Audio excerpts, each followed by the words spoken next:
All right, Parshas Lecha.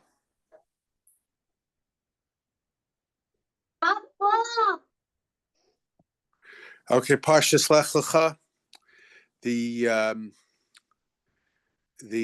There we get the tzivui, the command, and in a sense, it's an introduction. Even though at the end of Parshas Noach, it's mentioned about Avraham also, but here's really the introduction to Avraham's life in the Torah.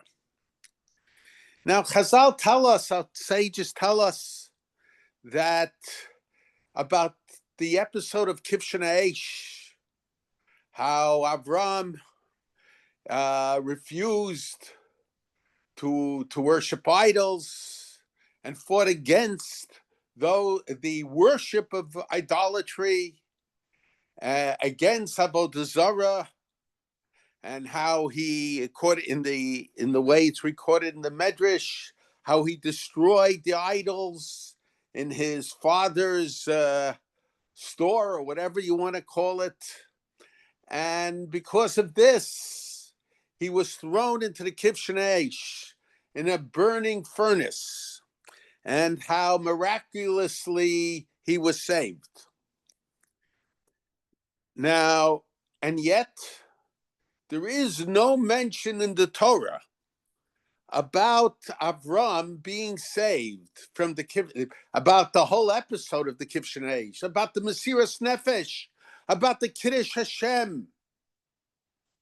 And the question is asked, why is it that the Torah does not mention about, explicitly, of course, in the Medrashim it's mentioned, about the whole episode of the Kivshan Aish? And I heard a number of answers to that question, but I want to suggest a certain answer. Now, but one thing we have to understand, and also it's interesting, the Sedra begins with the Lecha mi'artzecha mi'moladcha mi'beis avicha, and it concludes with the bris milah. So we have to understand the theme of the Sedra. Now, it goes without saying, the Torah is not a biography book. It's not a biography of Avraham, of Yitzchak, of Yaakov. And the Torah uses the Avos to tell us about what they represented. And the Torah will use that. We say Avraham is the symbol of Chesed, Yitzchak is the symbol of Gvura, Yaakov is the symbol of Tiferes. And at the same time, so the Torah uses the patriarchs to demonstrate certain traits that future generations should learn from them. Character traits cannot be taught, but they have to be experienced. And the Avos are the symbol of character traits. We always talk of people who are not Rahmanim, Baishanim, Gom Lechasadim. They're not descendants of Avraham, Yitzchak, and Yaakov. You can give all the speeches you want about Chesed, all the lectures you want about Gmilas Chasadim. But when it comes to character traits, you need to experience it. So the Torah keeps the Avos alive in order to teach us about their character traits. And of course, we say Avraham is Chesed, Yitzchak is Gvura. Avraham certainly had Gvura, and Yitzchak had Chesed. But for some reason, the Torah felt that focusing on Avraham will somehow convey the midah of chesed. So, and there are other character traits that the Torah focuses on. So I want to focus on another one of those character traits of Avraham. What is unique about Avraham that serves as a lesson for future generations? Now, I already mentioned many times that the Zohar says that the three regalim, the three regalim is that the Pesach corresponds with Avraham, Shavuos corresponds with Yitzchak, and Sukkot corresponds with Yaakov. And we dealt before Sukkot about how Yaakov is identified with Sukkot. And I mentioned that the Yitzchak is identified with Shavuos, with Kabbalah Satorah. Yitzchak is the one who is tied to the Mizbeach. In a sense, he represents the Nasa v'Nishma, Nasa before Nishma. And Avraham is identified with Pesach. Why? I think Avraham is identified with Pesach because Avraham is the first of the Jewish people. And Pesach is Goy Mikerev Goy. It's the separation of the Jewish people from the nations of the world. And Avraham is the symbol of the separation of the Jew from the non-Jews. Now, there is discussion mentioned. I've mentioned this. Why isn't Moshe Rabbeinu's name mentioned in the Haggadah? After all, Moshe Rabbeinu is the symbol of Yetzias Mitzrayim. And the answer that everybody gives, that Avraham, that the answer everybody gives is that Avraham that Moshe, the Torah wants to emphasize, Ani v'lo malach, ani v'lo hashliach. In other words, we have to see the Goel, the Redeemer, as being HaKadosh Baruch Hu, not Moshe Rabbeinu. I want to suggest another possible approach. When I look through the Haggadah, and especially as we focus on the way it's told over to us, I want to suggest that perhaps part of the focus of the Haggadah is not just Moshe Rabbeinu, but it's the Avos, and particularly Avraham Avinu. Recognition of the fact that HaKadosh Baruch Hu fulfilled his Havtacha, fulfilled his commitment, fulfilled his promise to the Avos, and especially to Avraham Avinu, that Tigeh Yeh Zarecha V'Eretz Lo Lahem V'Inu El Samar B'Mei Shana, and eventually they will go back to Eretz Yisrael. Eventually they will be redeemed. And to a certain degree, that Havtacha is an ongoing Havtacha, because as it appears from the Haggadah of the Rambam, the Jewish people are not just redeemed one time, but time and time again. And ultimately in Yemos HaMashiach, when the final redemption will take place. Now,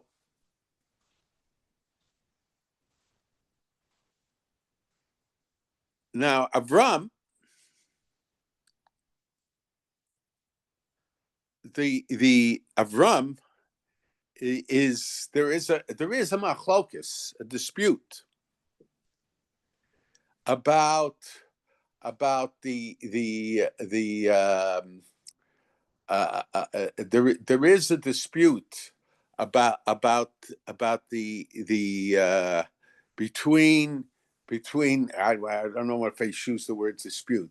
The Das Kenu Baal Tosfos, I've mentioned it many times. Das Kenu Baal Tosfos says that Avraham was a ger, and there is a lashon in the Gemara, but it's not compelling, that would indicate that Avraham was the first ger.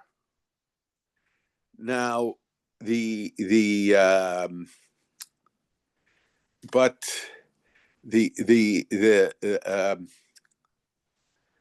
we have to understand at what point does Avraham become a ger. Now, logic would dictate that Avraham becomes a ger at the time of the bris milah. After all, bris milah is one of the prerequisites for Geirus, and that's where Avraham receives his new name of Avram instead of Avram, in a sense, it represents a new identity.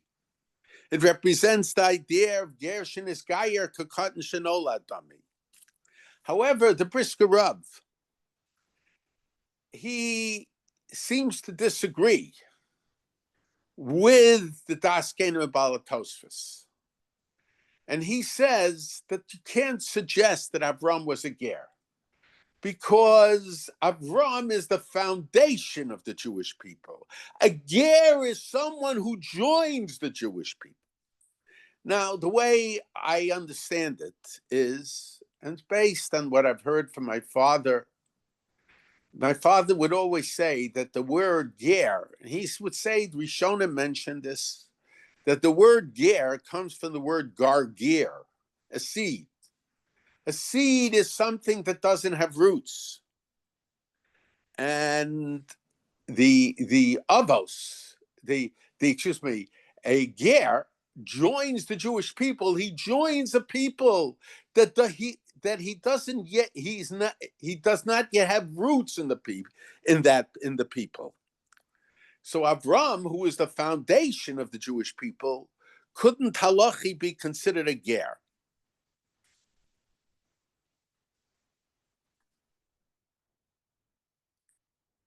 But I want to suggest that perhaps Avram could be considered a ger, because while it's true that a ger enters a community that he does not yet have roots in, and he is compared to a gargir, to a seed that has not yet had roots.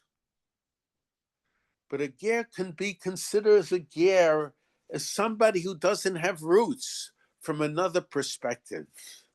Because in order to be a ger, a person has to separate himself from his previous associations. He's no longer a member of the nations, of the religions that he was previously associated with. There is a halacha that ger shenis gayer kekatan shenolad dami. But that's not only a legal perspective from understanding his status, his personal halachic status, but ger shenis gayer kekatan shenolad dami is perhaps a psychological halachic necessity for the undergoing of the process of Geirus. You have to see yourself as a different person, as not the same person. I have a new identity. And that is a requirement for joining Klal Yisrael. Now, it's very interesting that the Torah tells us that the halacha tells us that when one performs a bris milah on a ger, so he makes a bracha. He makes a bracha asher kiddishanu b'mitzvosav Lomo lasagerim ulahativ mimenu dam bris. So we have to make a bracha. The Moel makes a bracha lomulas a gerim to circumcise the gerim and to take from him dambris, the blood of the covenant. Now the question is, the normal process of Geirus, according to some, it's ma'akev, the order, is that first you have bris, you have the circumcision, and then you have the tefillin, the mikveh, the going into the mikveh. So at the time that the person, and the way we paskin like Chachamim, that a person isn't a ger until he undergoes. He's not a Jew until he undergoes both the circumcision, the bris milah, as well as the tefillin, the mikveh. So when a person is undergoing the circumcision, he's not yet a ger. He's not a ger till he goes into the mikveh. So the question is, how can we make a bracha? How can we make a bracha of lomules agerim ulahatib mimenu dambris? He's not yet a ger. It's before he becomes a ger. And I once heard an answer from my uncle, Rabbi Yisrael Shurin, my mother's brother. He actually, I saw it in his sefer. He says, because the Medrash says that the not the Medrash, he said, he quoted Rabbi Avraham Ger Tzedek. Rabbi Avraham Ger Tzedek said that at the time of Matan Torah, HaKadosh Baruch Hu went to all the nations of the world, as brought down in the Medrash, and asked them if they will accept the Torah. And all the nations rejected it. Esav rejected it because they were told that they weren't allowed to kill. Yishmael rejected it because you're not allowed to steal. Other nations rejected it because of the moral expectations of the Torah. But Rav Avram Ger Tzedek said that among the nations of the world, because at the time of Matan Torah, he says, it wasn't just the generation of Matan Torah that was asked if they will accept the Torah, but it was all the generations of the nations that was asked if they would accept the Torah. And he says there were certain individuals who wanted to accept the Torah, but the majority of those nations refused to accept the Torah. But it's those neshamos, or the descendants of those neshamos, that later became the Geirei Tzedek, that became the converts. So to a certain degree, the person when he was born was already destined to be a ger. So my uncle suggested that that's why we say lomu lesa gerim. I want to suggest another possibility. And that is a ger is a ger for two reasons. On one hand, a ger is a ger, as I mentioned before, because because he's entering the Jewish people. He's entering a community that he doesn't have roots.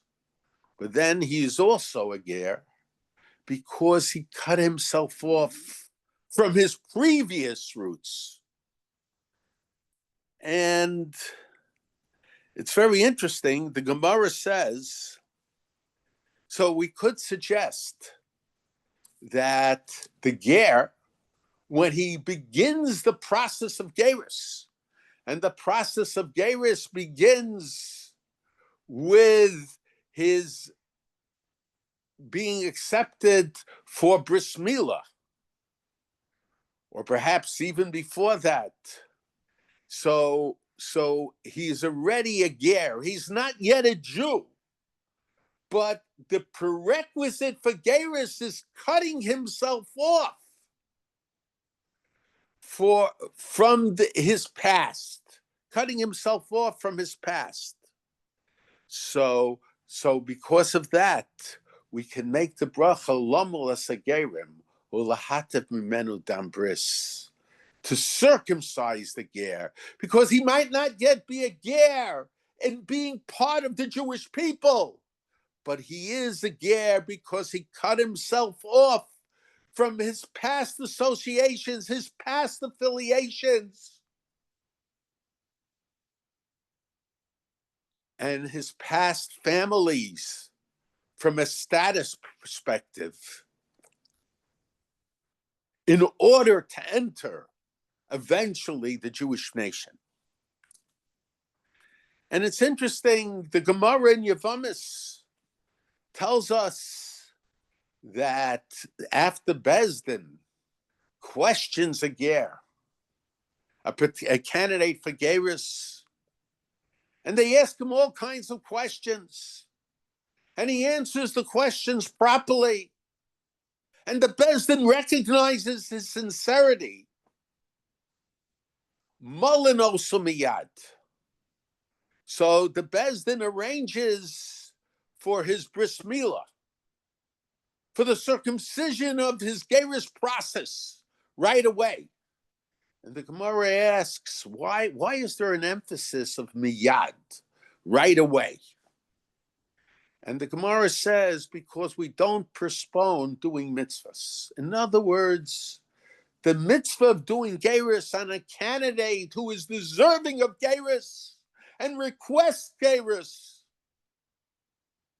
is a mitzvah. And among the Rishonim, we find a question as to what is the mitzvah of doing Geirus. And there seems to be a machlokas. The Ravid in Baal HaNefesh says that actually it's a pasuk in this week's Sedra, Ves HaNefesh Asher Asu B'Charan. The nefesh, the souls that Avraham made in Haran.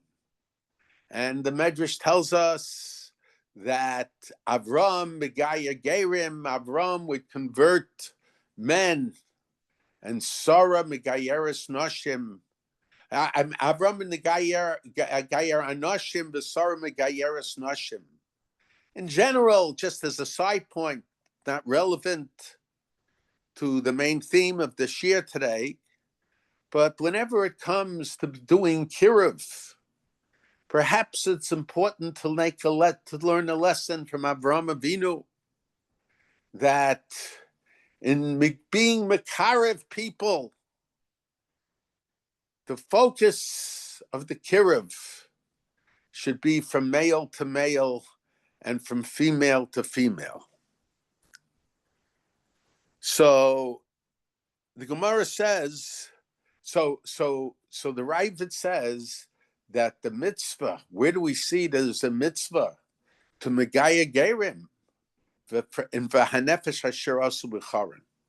It probably could be understood, although it's not necessarily compelling, that what the Ravid says has reference to the drush of Chazal about Avas Hashem. Heve Kavram, be like Avram, who would bring people tachas kanfei Shechina, who would bring people under the wings of the Shechina. So it could be it's a mitzvah of Avas Hashem, of love of God. However, there is another opinion brought down, I think, in the name of Rabbi Yehuda Bartzaloni, and I saw it also, I think, in the name of the Zohar Rikia, that the mitzvah of being Megayer Gerim is the mitzvah is the mitzvah of avas hager, of love of the ger. And the question is, that means after the Bezdin decided that the person was deserving of Geirus. This is before the Tefillah, before the Milah, even before the Milah. So how could there be a mitzvah of Avas Hager, of love of the Ger, if he's not yet a Ger? But the answer obviously is because a Ger is a Ger for two reasons. He is a Ger because he's a Ger among the Jewish people. He does not yet have roots. My father would always say, and I saw that in the writings of my uncle also, that Rus is the symbol of Chesed. The Medrash tells us that the purpose of Megillas Rus, there's very little from a halachic perspective there, but it's to teach us about the importance of Chesed and Gemilas Chasadim. And the question is, where do we see they suggested that the Geirus of Rus is Chesed to Klal Yisrael. When a person sincerely wants to do Chesed, they're giving strength to Klal Yisrael. So the Geirus, there is when one undergoes Geirus, they're doing Chesed, and perhaps we could suggest that that's part of the Chesed of Avraham. Avraham is the symbol of Chesed. He's the symbol of Geirus. He's the symbol of Geirus. Of course, he himself, the chizuk he did. He was not technically a ger, but he gave chizuk to future generations in becoming the first Jew. But so we could. This is the so when we say it's avas ger, yes, it's avas ger. The ger, before he does the tefillah, he's not yet a Jew, but a ger he already is. And we could suggest that the same is true about Avraham Avinu. That Avram was a ger. If we talk, the Brisker Rav is 100% correct. If we talk from the perspective of being a ger in Klal Yisrael, we can't say that Avram was a ger. But Avram was a ger by virtue of the fact that he cut himself off from his previous association. And it's very interesting. The Torah tells us, Lech Lecha me'artzecha mi'moladecha mi'beis avicha. Go from your land, from your birthplace, u'mi'beis avicha, from your father's house. Now, first the person leaves the father's house. Then the person leaves the city. Then the person leaves the country. And according to many, this was mentioned, the Lecha is mentioned at the very beginning of the journey. Even before the Torah tells us about Avram leaving his birthplace. This was the original tzivah, the original command to Avram Avinu. So it's out of order. It's out of order. But I heard from my father. My father, after all, as a boy, he lived in Warsaw, Poland. And he went to the United States. He was a boy of 13 years old. And didn't take long for him to forget Poland. took a little bit longer for him, to a certain degree, to forget Warsaw. And to remember his father's house, to remember the street where he lived, took even longer. So physically, we leave our house first, we leave our neighborhood next, we leave our country afterwards. But emotionally, it's the reverse order. And to a certain degree, every year has to go through the process, not just a legal leaving, not just proclaiming himself a Jew, but in order to proclaim himself a Jew, it's necessary to cut his ties. That doesn't mean that you can't do chesed. The Torah tells us in this week's Sedra that even after Avraham cuts his ties with Lot, when Lot's in trouble, he goes to help him. In Parshas Vayera, after Avraham completes his Geirus with Bris Milah, so he's waiting, Kachom Hayom, being sick, waiting to invite what he thought was idol worshippers, to give them food. He's concerned about every human being. But the Torah emphasizes that after he completes his Geirus. In other words, a person has to recognize when he goes through Geirus that the Jewish people is separate from all other nations. Yes, as I always say, we have to be universalistic. We have to be concerned about all human beings. But our concern about humanity, our concern for universalism, has to emanate from our Judaism. Our Judaism does not emanate from our universalism. Now the Torah, Parshas Lecha, which talks about Avraham's life, is focusing on Avraham as the first Jew. But you can't remain who you are and be a Jew. Even Avraham Avinu had to become a different person. Kol hakorei la'Avram, Avram, over ba'aseh, over below saseh. You cannot call Avraham Avram. You cannot identify Avram after his Geirus with Avram before his Geirus. Because in order to be a Jew, you have to be a new person. And whether Avram was a ger, he was the foundation of the Jewish people. He became a new person. But the process of cutting oneself off,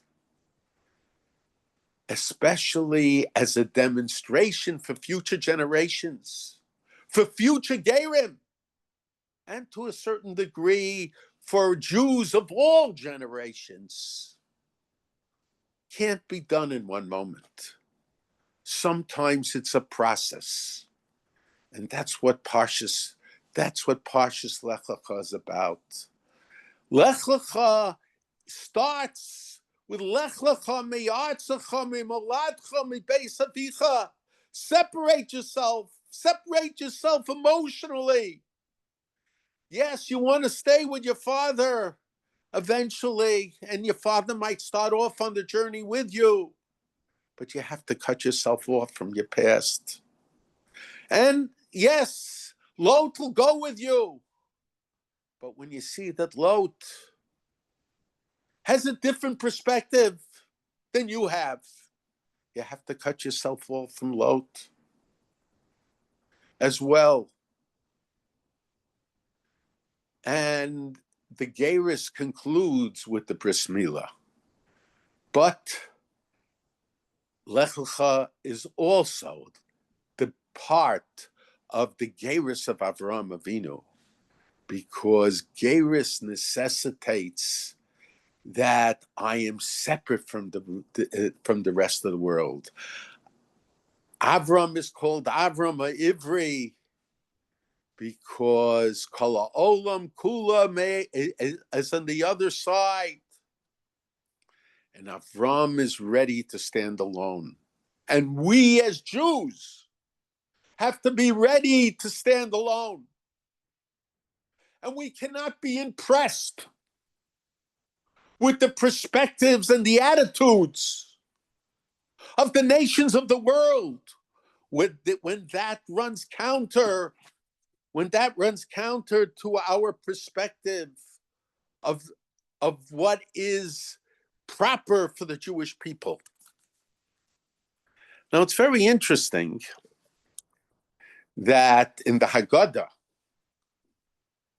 when we talk about Avram going to save Lot, the Torah says, the Baal Haggadah, it's actually with the Piyutim at the end of the Haggadah, Ger Tzedek Hinsachto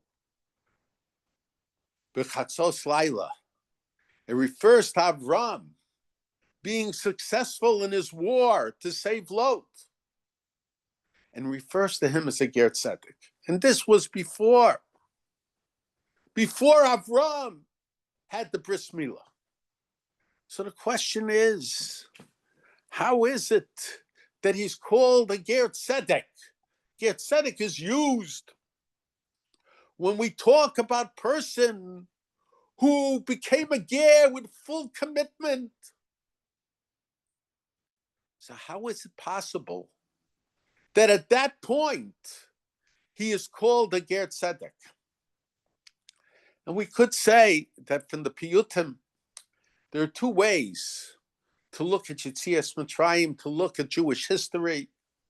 One is to look from the future back, and one is to look at it from the past forward. And certainly at the beginning of the night of Pesach, we look at Chayad V'Adam Liras Atzmo K'Li Yotza Atam Mishiba Mitzrayim, as if Yetzias Mitzrayim took place now. But I think the Piyutim that are at the end of the Haggadah, which technically could be said after Chatzos, we're looking back. We're looking from the present back. And Avraham completes his Geirus, and when he goes through, when he has his bris milah, so it represents the conclusion of the separating himself from the nations of the world, because separating himself is a process. So, and it represents he's coming tachas kanfei hashchina.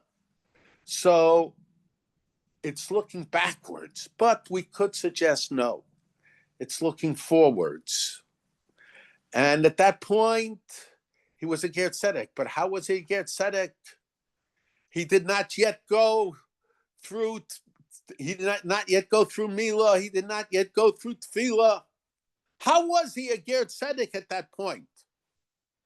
But I think we could suggest. I mentioned the Ravid sheet in the Baal HaNefesh.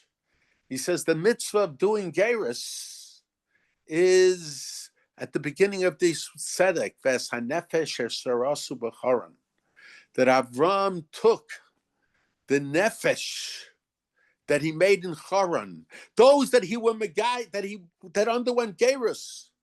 Now in Charan, there certainly was not real Geirus yet. Not even Avraham was a real Ger yet. So what kind of Geirus was there? So it was a Ger Toshav. It was the acceptance of the Shiva Mitzvos B'nai Noach.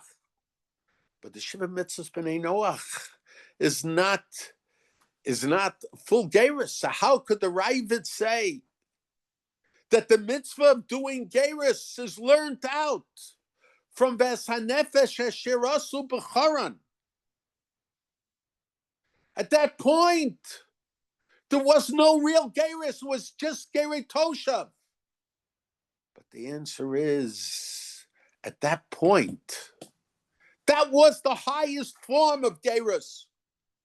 Ves HaNefesh Shirasu B'charan, which possibly could be included in the mitzvah of Avas Hashem, of love of God, of Hevei Kavram, that brought people Tachas Kanfei Hashchina, is to bring this people to the highest level of being Tachas Kanfei Hashchina.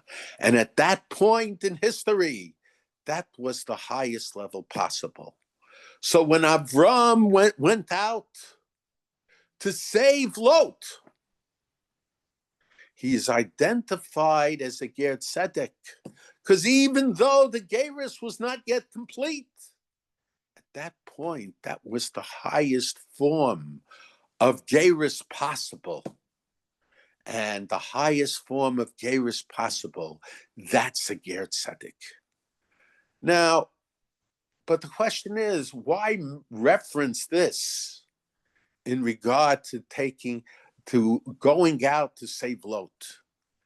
And I think the Torah wants to emphasize that even though one becomes a Ger Tzedek, he separates himself from the nations of the world, and which is a necessity for Geirus, but doesn't mean that you're not concerned about your family.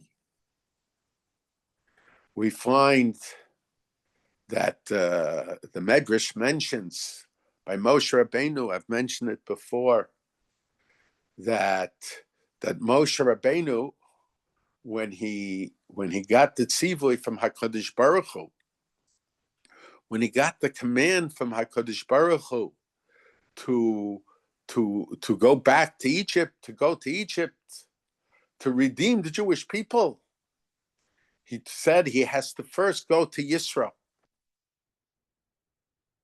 And the Medrash asks a question. The Medrash asks a question. But his father Amram was a Mitzrayim. Why did he have a greater debt? Why did he have to ask Yisrael for permission to go back to Egypt when his father Amram was in Mitzrayim, was in Egypt? And the Medrash says, we see from here that if a person was taken in by someone who is not his parent, and that person fed him and clothed him and gave him a place to live,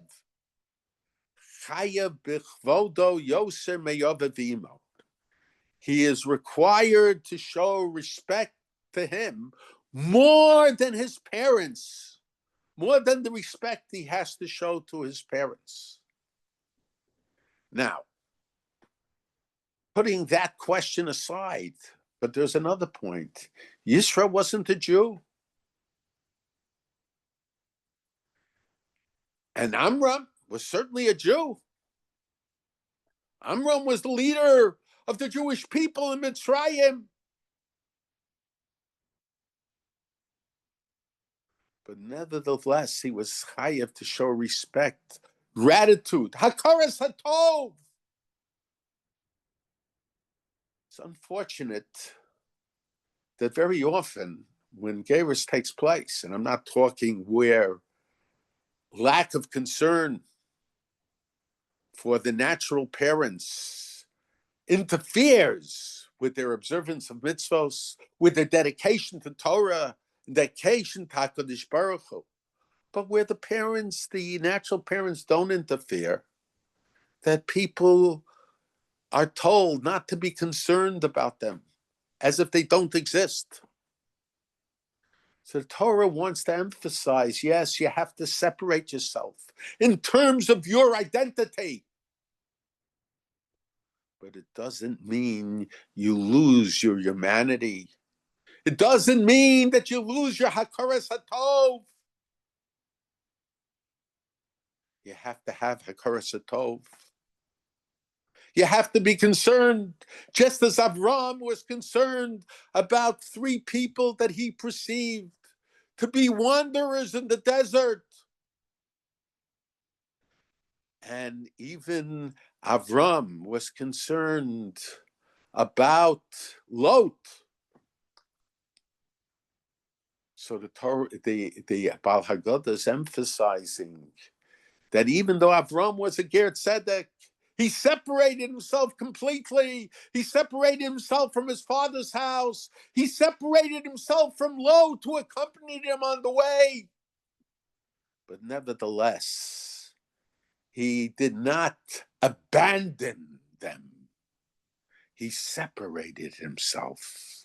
Psychologically, he separated himself to enable himself to eventually complete his Geirus. So this is the halacha is Ger Tzedek ves hanefesh yesharasu b'charan. Avram was a Ger Tzedek at that point because that was the highest form of Geirus, and it manifests itself primarily in separating himself from his past roots. But that did not mean not being concerned when people were in trouble. We have to be concerned for all humanity. But that has to emanate from our Judaism. And that's why immediately after the Geirus of Avraham is completed, we talk about the chesed and the gemilas chasadim that Avraham does with three people who he thinks were even idol worshippers. He becomes almost like their servant.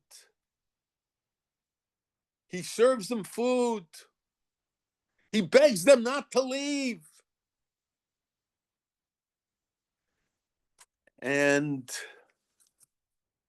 But nevertheless, Avram recognizes that he is different.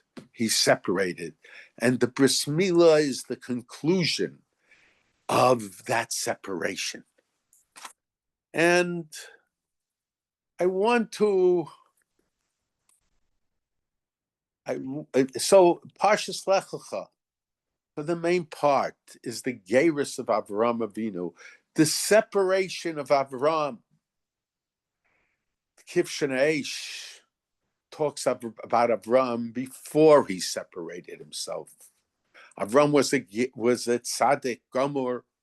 Avraham, even at a young age, destroyed the idols that his father had.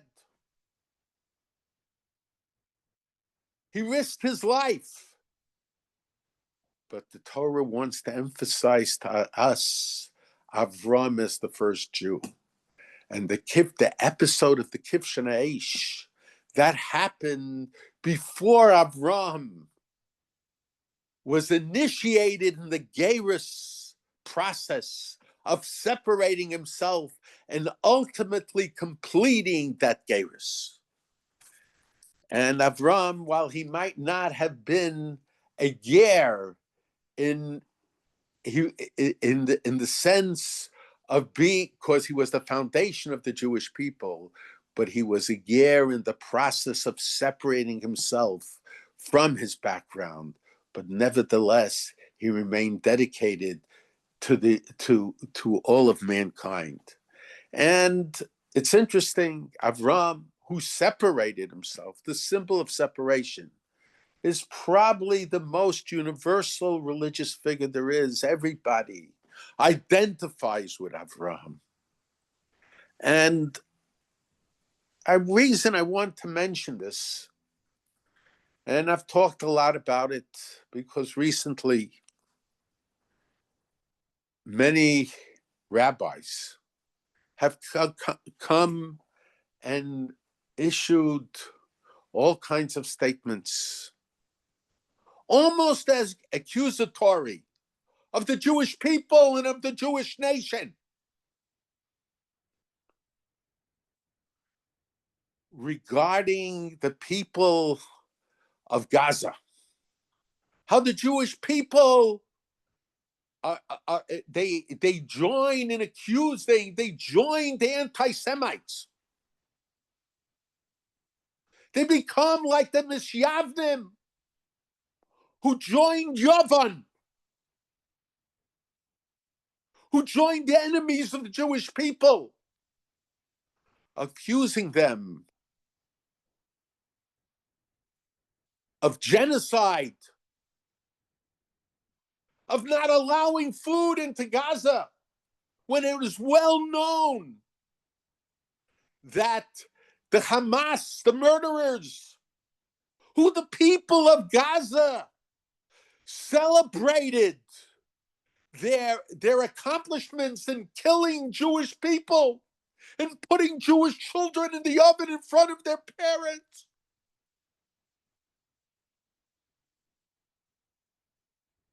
And the people, the Hamas leaders who they chose, who they continue to support, even after the Hamas committed the atrocities. And not only that, today it's well known that UN workers went in with them, and other people of Gaza went in with them in committing the atrocities against the Jewish people.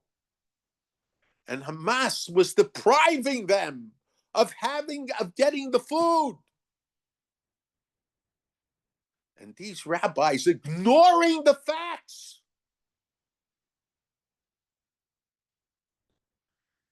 they signed a letter of protest against the Jewish people.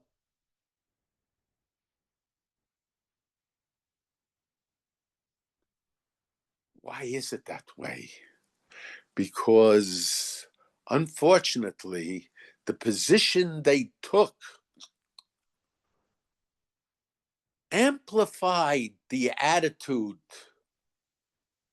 that Judaism emanates from universalism, and Judaism should be molded by universalism, when the fact is that we have to see universalism. We have to be concerned about all human beings, but that has to emanate from our Judaism. That has to emanate from our Judaism. And when you have the attitude that Judaism emanates from universalism, you begin to adopt the views of the world of the Sonei Yisrael.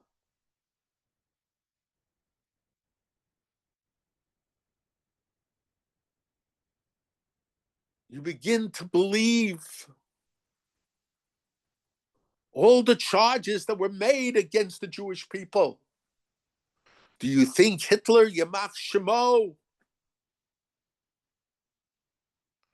didn't accuse the Jewish people of all kinds of terrible things? Do you think the Arabs in Gaza are doing any less?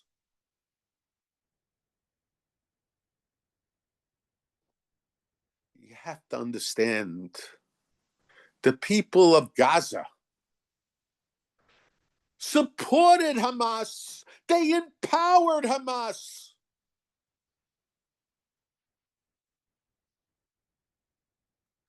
It's only after their buildings were falling apart, they celebrated. And after October 7th, when the Hamas leaders took the half-dead bodies of Jewish women, half naked, and carried it through the streets, and the people of Gaza were cheering. So I remember when I mentioned it to some people, they said, well, Israel should go in with their troops and make sure that the food is given to the citizens. So let's understand this. Okay, the citizens of Gaza empower Hamas. They celebrate when Hamas kills Jews. And then Hamas steals their food. So it becomes Israel's obligation to go in, to risk their lives for additionally, to distribute food.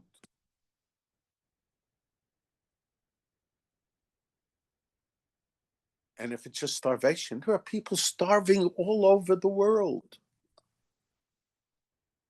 So the first people we have to support, that we have to risk our lives, are those who manipulated the murder of Jewish children, the murder of Jewish men and women, the raping of Jewish women. Why is it that way? Because you could be a very devout Jew. But if the Judaism is molded by the universalism rather than the reverse, then you become influenced by the universalistic attitudes of Esav Sonei Yaakov. You might not recognize it as that, but you consider it humanity when it really is the very opposite of humanity. And I think what is unfortunate, I was born shortly after World War II. And my generation saw the survivors. I've mentioned it many times. And we became affected by it. And to a large degree, our generation had this attitude, never again. Perhaps that expression was used in situations where it shouldn't be used, but for the most part, we were determined that we will not commit the same blunder that was committed by the generation before us. That those who worshipped, and I'm using the word worship, the words that came from Roosevelt's mouth or the words that didn't come from Roosevelt's mouth. Those that were enthralled by what the New York Times said when it was still a Jewish newspaper. By those that were enthralled by those who felt that the most important thing is that Roosevelt be supported by the Jewish people when he did not offer support.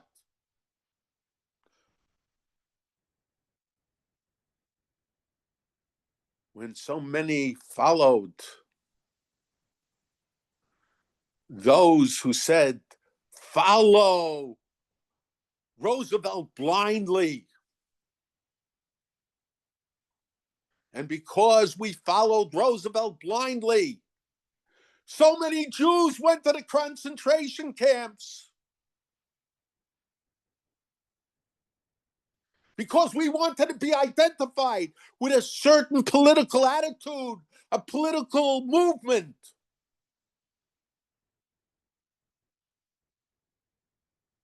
We have a responsibility for our brothers in Israel. And those who say, oh, the mistake will not be committed again. I heard that before, and I prefer not hearing it again.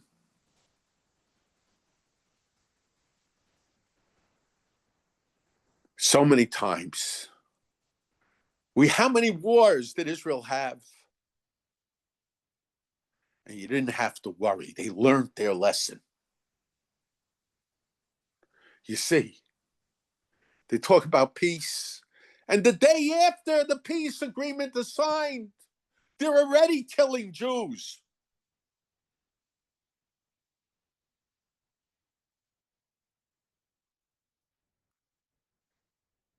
There is an idea of separation. Separation doesn't mean we lose our humanity. On the contrary. Look what's happening in Gaza today. Where are all these people that are protesting about the Gazans not getting food, but not protesting when Gaza hangs its citizens in the public squares? Where are they? Where are the non-Jews? And where are the foolish Jews that protest against Israel? Why aren't they protesting about what's happening in Gaza?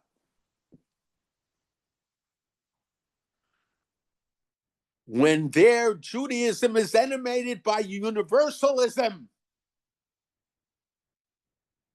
they'll join the other nations against the Jewish people. And unfortunately, they keep quiet. Like the other nations, when atrocities are committed against the Jewish people or against anybody else, their only concern is their self-perspective. Their self-perspective, they have a bad self-image of their Jewishness. Just like the Mishyavnim they didn't want to erase completely their Jewish identity, but they wanted to Hellenize their Jewish identity. This is what we have to know. We have to separate ourselves. We can't think of ourselves as part of the nations of the world. But that doesn't mean we can't be concerned about the nations of the world. We have to be concerned about the nations of the world. But our concern about the nations of the world becomes stronger when our universalism emanates from our Judaism, because we see what the nations of the world, with their humanity, is limited to their political interests. And the Jews who join them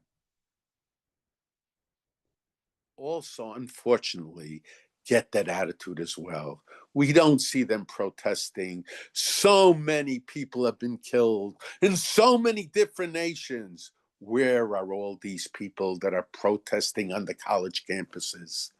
And speaking of the college campuses, I see another problem. And by seeing some of the signatures of the rabbis, I think many of these people, they too were part of my generation, even a little bit before my generation. And they too were in the first generation after the Holocaust. And they too saw and experienced what I experienced. And they wonder,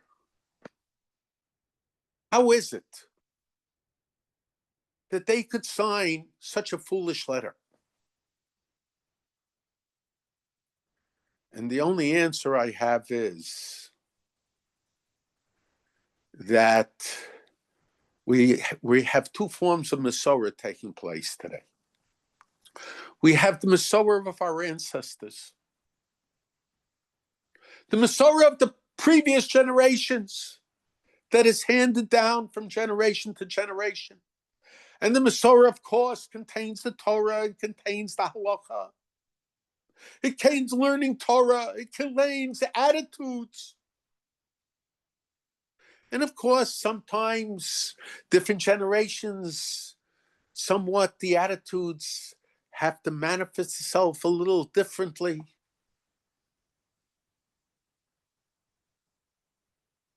But there's unfortunately a new Masorah. And it probably started off good. It's not a Masorah of the previous generations to the later generations, but it's a Masorah of the later generations to the previous generations. In other words, the generation that experienced the survivors of the Holocaust, that saw what happened, that heard firsthand what happened, they are becoming influenced by generations that didn't see this. We have to restore the Masorah. And there are occasions where that's a positive thing. There are generations that were cut off from the Masorah, and it was their children that brought them back. But unfortunately, today, what we're facing also is earlier generations that are influenced by the later generations. The later generations whose ideology was formulated on the college campuses, where they're protesting against the Jewish people, where they cheer when Iran sends rockets into Israel. Of course, that was short-lived when all those rockets were intercepted.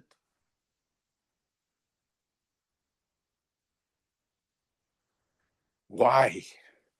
Because these people, that generation, they had a bad self-perspective as Jews, and they felt that their perspective, their self-perception as Jews has to be molded by their friends on the college campuses, who later on reject them anyway. And this is what we have to understand, Parshas Lecha. Yes, a ger has to cut himself off from his past. He has to separate himself. Kol me'aver echad, v'Avraham me'aver sheni. The whole world is on one side, but we have to have that ability to be on the other side. But we have to know it's not just gerim. And especially in today's world, we're all influenced. Minhag HaYehudim, hafilu hatov shebehem, keminhag hagoyim asher b'socham hem yoshvim. The custom of the Jewish people, even the best of them, is like the custom very often influenced by the custom of the nations of the world in whose midst they dwell. And because of this, we have to emphasize the idea of being a ger, of being able to separate ourselves from the influences, the bad influences of the nations of the world in whose midst we dwell. And only then can we be dedicated members of Klal Yisrael who are dedicated to HaKadosh Baruch Hu and dedicated to the Torah. If anyone has any questions, please put them in the chat. Yeah. There's Lech Lecha is like Pesach, Yetzias Mitzrayim. It's a That was separation. separating ourselves. Yetzias Mitzrayim is separating oneself from Egypt, from the nations of the world. Goy mikarev goy. And Avraham certainly was the symbol of separation.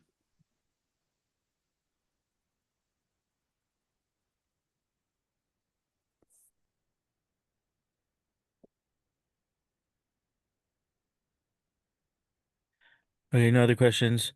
Thank you everyone for joining, and have a good week.